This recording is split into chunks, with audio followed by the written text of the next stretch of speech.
دھول، کیا تم نے نہیں دیکھا جب لورکا کو دیوار سے لگایا گیا تو اس کی آواز نے دیوار چیر دی اور مزاحمت کا ابدی گیت بن گئی؟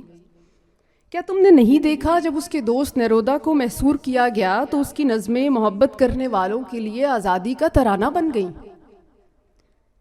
کیا تم نے نہیں دیکھا جب نجیب محفوظ کی گردن پر وار کیا گیا تو اس کی شارک کے پھول صحراؤں میں کھل اٹھے؟ کیا تم نے نہیں دیکھا جب محمود درویش کے پیروں سے زمین کھینچی گئی اور ساری دنیا اس کا گھر بن گئی؟ کیا تم نے نہیں دیکھا جب فیض جلا وطن ہوا اور انگنت دل اس کا لہجہ بن گئے؟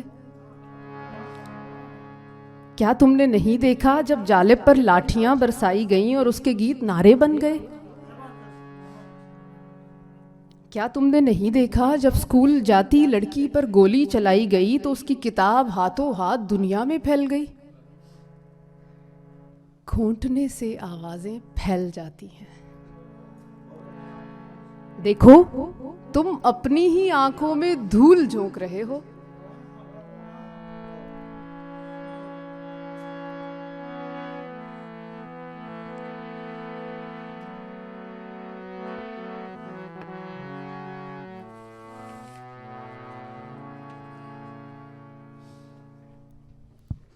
لفظوں سے اٹی درسگاہیں، یہ میرا آج کی درسگاہوں سے متعلق ہے۔ جن کی زبان لمبی ہوتی ہے ان کے دماغ چھوٹے ہوتے ہیں، جن کی زبان لمبی ہوتی ہے ان کے دماغ چھوٹے ہوتے ہیں، وہ زبان گرم مسالے میں بھون کر کھاتے ہیں۔ لفظ ان کی ریڑھ کی ہڈی میں منجمد رہتا ہے۔ بات کی افزائش نسل کا ذہن کے ارتقاء سے کوئی تعلق نہیں۔ معنی اگر باہر نکل آئیں تو لفظوں سے اٹی درسگاہیں زمیں بوس ہو جائیں۔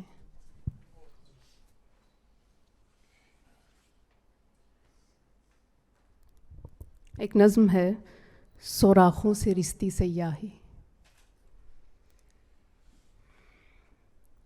جوتے میں اتنے سوراخ ہیں جتنے منہ میں دانت نہیں۔ بغیر ازار بند کے شلوار دھوتی بن گئی ہے اور کرتے میں جیب کا پیوند حسرت آوارہ کتوں کی چربی میں تلے پکوڑے کھاتے کھاتے خدائی بے نیازی طاری ہے۔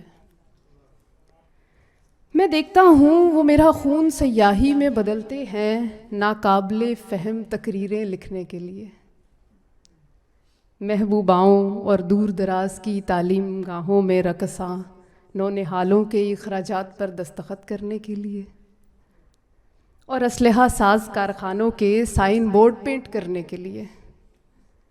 لیکن چربی تو کسی بھی دماغ کو چڑھ سکتی ہے، امامہ پہنے اونٹ کی ہو یا آوارہ کتے کی۔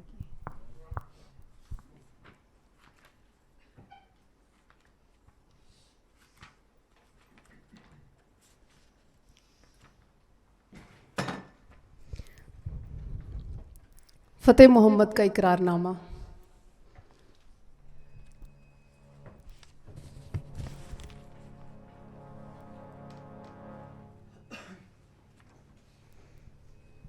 ہم اتنی بار فتح ہو چکے کہ ہم میں سے ہر ایک کا نام مفتوح ہے۔